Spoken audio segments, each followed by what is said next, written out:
Baik, Assalamualaikum warahmatullahi wabarakatuh. Selamat datang kepada para pendengar podcast yang setia.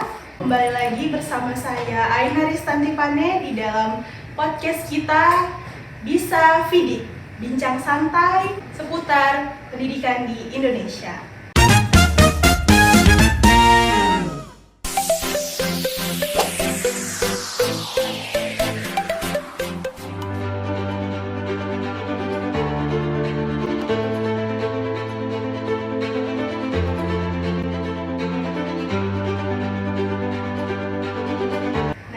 Kali ini saya sudah bersama dua narasumber kita yang hebat-hebat, yaitu Ibu Guru. Boleh diperkenalkan Bu namanya? Ya, perkenalkan nama saya Kartini Syuhobling. Ya, nama saya Eva Damailia. Nah, kali ini kita akan berbicara santai tapi serius seputar filosofi pendidikan di Indonesia. Nah, Ibu boleh diceritakan Bu, gimana sih pendapatnya tentang filosofi pendidikan di Indonesia pada saat ini?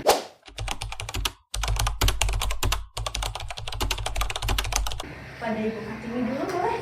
Oke Bu, saya akan menjawab. Jadi kalau kita berbicara tentang filosofi pendidikan nih, yang saya tangkap itu seperti ini Bu. Pendidikan itu tidak hanya mengutamakan kognitif, pengetahuan. Jadi butuh ada penanaman pendidikan karakter kepada anak itu. Nah, jadi ini merupakan hal yang sangat penting karena kan untuk apa anak itu memiliki pengetahuan yang luas tapi karakternya tidak ada, dia tidak menghargai temannya, dia tidak menghargai guru-gurunya ataupun orang lain, itu kan tidak berguna Bu. Jadi kalau filosofi pendidikan di Indonesia ini yang saya tangkap di bagian itu, di mana adanya pendidikan karakter seperti itu Bu. Nah di daerah saya juga kan, saya kan tinggal di daerah Batak gitu kan. Pendidikan itu bagi mereka itu sangat penting Bu. Jadi orang Batak itu menjunjung tinggi pendidikan. Semua uangnya kalau untuk pendidikan pasti ada, ya pasti diusahakan gitu Bu. Karena itu merupakan hal yang penting bagi mereka. Karena mereka berharap di pendidikan itu anaknya memiliki pengetahuan yang luas dan moral yang baik juga, seperti itu Bu. Oh gitu ya Bu. Jadi kalau untuk di budaya Batak sendiri teman-teman, orang tua sangat menjunjung tinggi pendidikan. Iya betul. Baik itu untuk penanaman pengetahuannya dan juga karakter si anak tersebut. Iya betul. Jadi kalau menurut Ibu Eva sendiri gimana sih Bu filosofi pendidikan di Indonesia? Baik, terima kasih. Kalau menurut saya sendiri, filosofi pendidikan Indonesia ini sangat kental sekali ya dengan nilai-nilai Pancasila dan juga sikap gotong royong. Dimana kalau filosofi pendidikan Indonesia lebih menanamkan nilai karakter dan jati diri bangsa tersebut. Nah, kalau kami dari sebenarnya suku Jawa kan beranjak filosofi pendidikan ini dari Bapak Ki Hajar Dewantara, di mana beliau semboyan beliau yang selalu kita ingat, Ingarso Sungtolodo, Ing Mandio Mangunkarso, dan Tuburi Handayani. Jadi filosofi pendidikan di Indonesia ini beranjak dari 3 prinsip dari Bapak Ki Hajar Dewantara. Menurut saya seperti itu. Jadi filosofi pendidikan di Indonesia juga diangkat dari pendapat dari Ki Hajar Dewantara. Iya, benar sekali. Ada 3, Ing Sutungsutodo, Ing Mandia Mangunkarso, dan Tuburi Handayani. Lanjut kita ke pertanyaan yang kedua Ibu. Karena kan sekarang ini di sekolah-sekolah khususnya di Indonesia itu sudah menerapkan namanya kurikulum merdeka begitu Iya, ya Bu. betul. Nah jadi menurut pendapat Ibu sendiri, merdeka kira-kira makna merdeka untuk siswa itu kira-kira itu bagaimana Bu? Boleh Ibu Kartini dulu? Pendidikan yang memerdekakan seperti itu ya, bagaimana?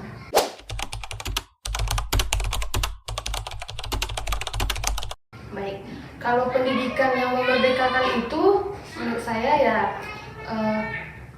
merdeka bukan berarti mereka bebas untuk apa ya Bu. Memang kita memberikan mereka kebebasan, tapi harus dalam pantauan kita juga. Jadi kita bukan memberikan mereka kebebasan untuk kesana kemari bermain gitu. Kalau seperti di kelas ya, misalnya gini, kita memberikan mereka kebebasan untuk mengeksplorasi, untuk menjawab. Kan anak-anak itu kan Bu punya rasa ingin tahu yang luas ya, banyak yang ingin mereka tahu. Jadi merdeka yang dimaksud itu kita memberikan ruang kepada mereka. Misalnya mereka mencari tahu menggunakan internet gitu Bu. Bisa juga dengan Diskusi. iya, dia berdiskusi dengan teman-temannya. Jadi kita tidak mengapakan mereka itu hanya untuk sendiri mencari gitu. Kita tidak mengarahkan mereka hanya berfokus pada buku. Kita berkolaborasi. Iya. Seperti itu ya. Kita memberikan ruang kepada mereka untuk berkolaborasi. Baru yang ketiga itu kita bisa mengarahkan mereka mengeksplorasi di luar gitu Bu. Bisa dengan mengeksplorasi sekitar sekolah ini, atau kita bisa membawa mereka ke tempat-tempat yang sesuai dengan materi satu itu gitu Bu. Itulah menurut saya yang merdeka. Jadi kita memberikan ruang kepada mereka untuk berekspresi. Ekspresi. Kalau dikaitkan dengan mungkin materi kita pembelajaran berdiferensiasi, betul. Apakah bisa dikaitkan kurikulum merdeka dengan pembelajaran berdiferensiasi nih Bu kira-kira? Bisa Bu. Jadi kan setiap anak itu kan punya minat, gaya belajar, karakter yang berbeda. Jadi pembelajaran berdiferensiasi bisa mencukupi, mengisi kebutuhan-kebutuhan mereka itu. Jadi ini kan banyak nih Bu anak di dalam satu kelas ini kan. Dengan pembelajaran berdiferensiasi itu, setiap anak bisa mendapat arti dari belajar itu gitu. Sesuai dengan kesiapan belajarnya, Iya, betul. kebutuhan diri dia sendiri, seperti itu ya Bu. Nah, kalau menurut Ibu Eva kira-kira bagaimana Bu?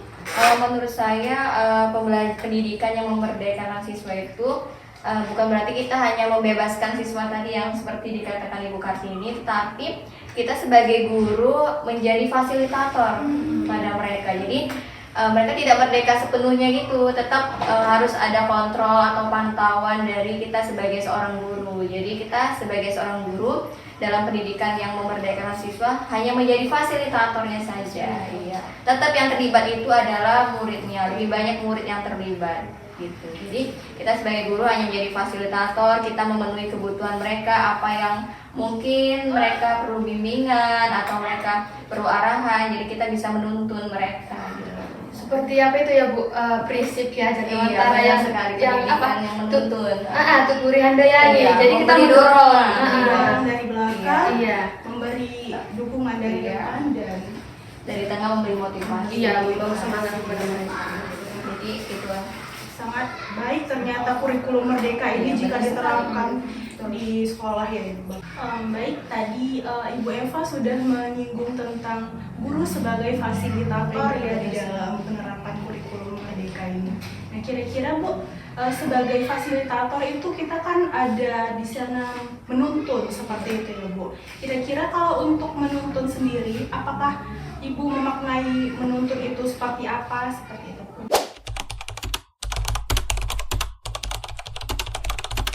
Ya, kalau saya memaknai menuntun itu lebih ke mengarahkan dan membimbing siswa.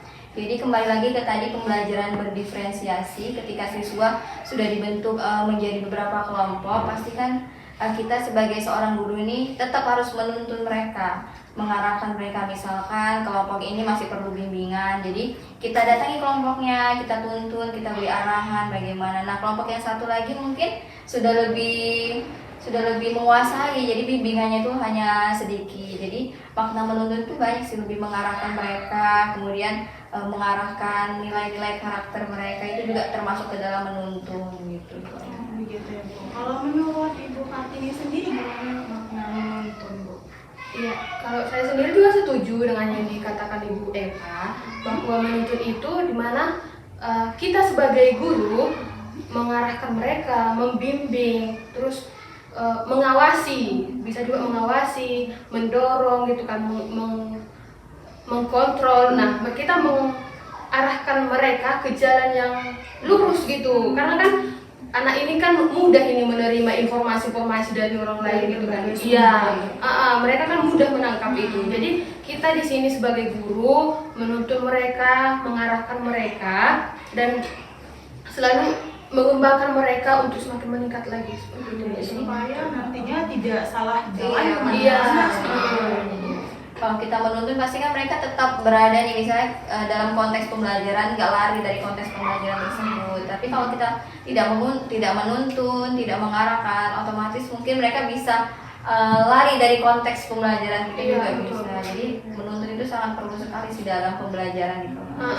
Karena kan gini Bu, kita ini kan sudah di era digital ya. Iya. Banyak informasi yang mereka bisa terima, baik itu dari sosial media, dari internet. Nah di sini kan di sosial media ini kan tidak hanya membahas tentang positif-positif Hal-hal kan, baik, iya. dan anak-anak itu masih kurang pintar lah menyaring apa yang diambil dari situ gitu kan. Diterima secara mentah-mentah. Itulah gunanya kita menuntun mereka. Iya. Iya. Itulah tugas kita Iya. sebagai guru, mengarahkan mereka. Dan menuntun juga pun tidak hanya kita sebagai Iya, seorang guru ya, harus kan, butuh orang orang tua tua juga kan. harus tetap menuntun mereka dari rumah gitu. Jadi orang tua menuntun dari rumah, kami sebagai guru menuntunnya di sekolah. Jadi sama-sama saling Iya, berkolaborasi benar lah, sekali. orang tua dan guru untuk memaknai menuntun ini dan menerapkannya di dalam pembelajaran. Iya, benar sekali. Dan kalau misalnya kita kaitkan dengan kegiatan-kegiatan yang di sekolah mungkin yang sudah Ibu terapkan, apakah ada kegiatan-kegiatan dalam hal menuntun ini yang mungkin bisa kita kaitkan juga dengan konteks budaya seperti itu Bu? Karena untuk menanamkan budaya kepada anak itu kan gampang-gampang susah seperti itu ya Bu kalau bisa kita bilang. Nah gimana kira-kira Bu?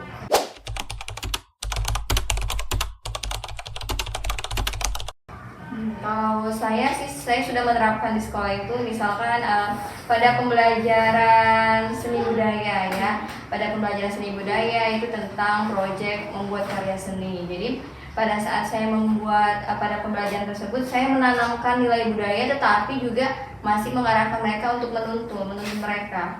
Gitu. Jadi misalkan setiap kelompok nih anak-anak dibagi berkelompok. Nah jadi setiap kelompok diberi misalnya temanya membuat rumah adat.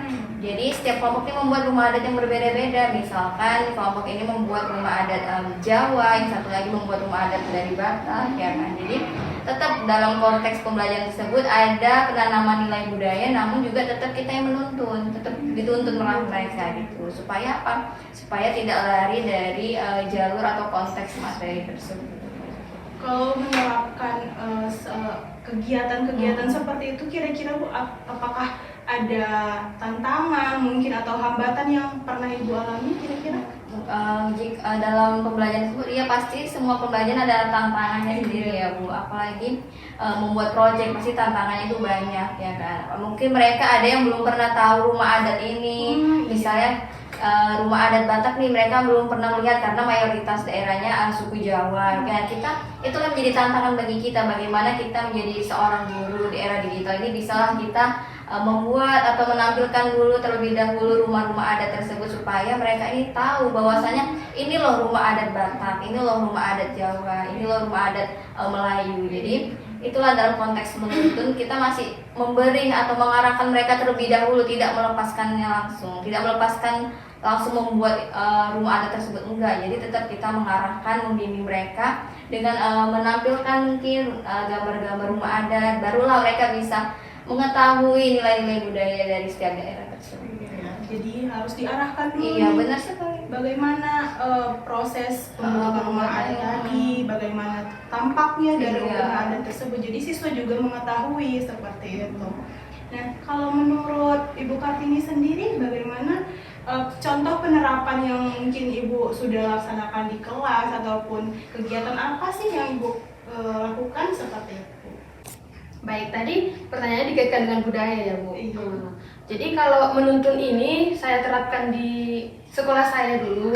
Kalau di sekolah saya ini kan mayoritas apa Bu? Mayoritas Batak. Memang ada dari budaya-budaya lain juga kayak dari Jawa juga di situ ada. Iya. Tapi di situ mayoritas Batak lah.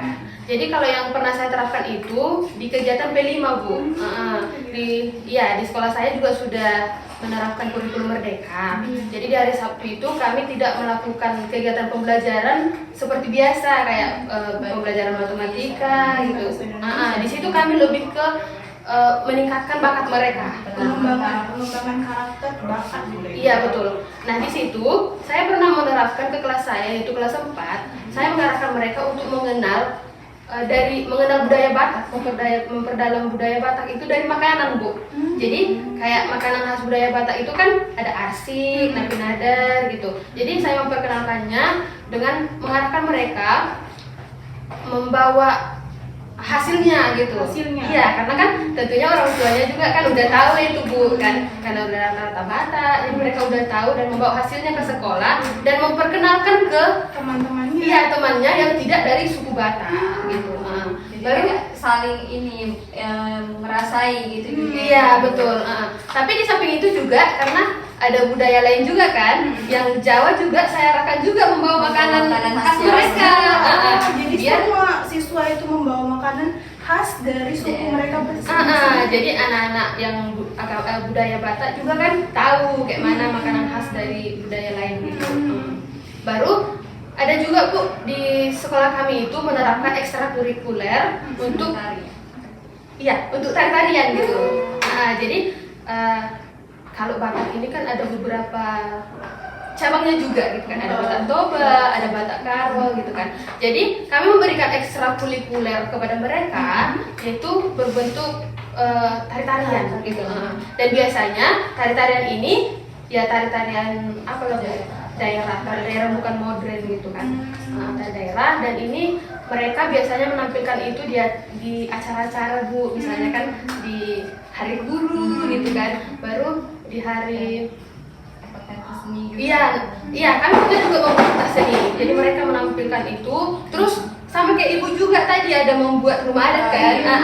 Di pentas seni itu mereka menampilkan itu semua, menunjukkan seperti itu, Bu. Itulah yang pernah kami terapkan di sekolah, Bu.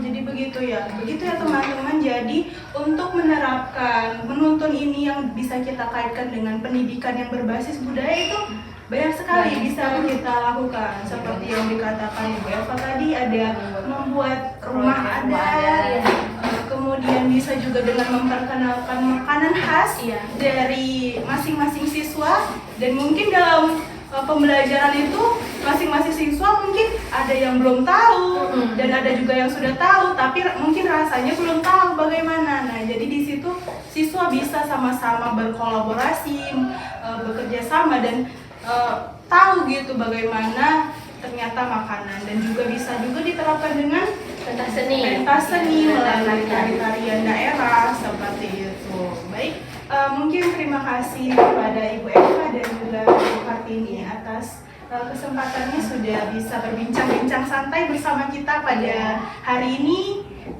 Kita tutup dan kita sudahi dengan Assalamualaikum warahmatullahi wabarakatuh.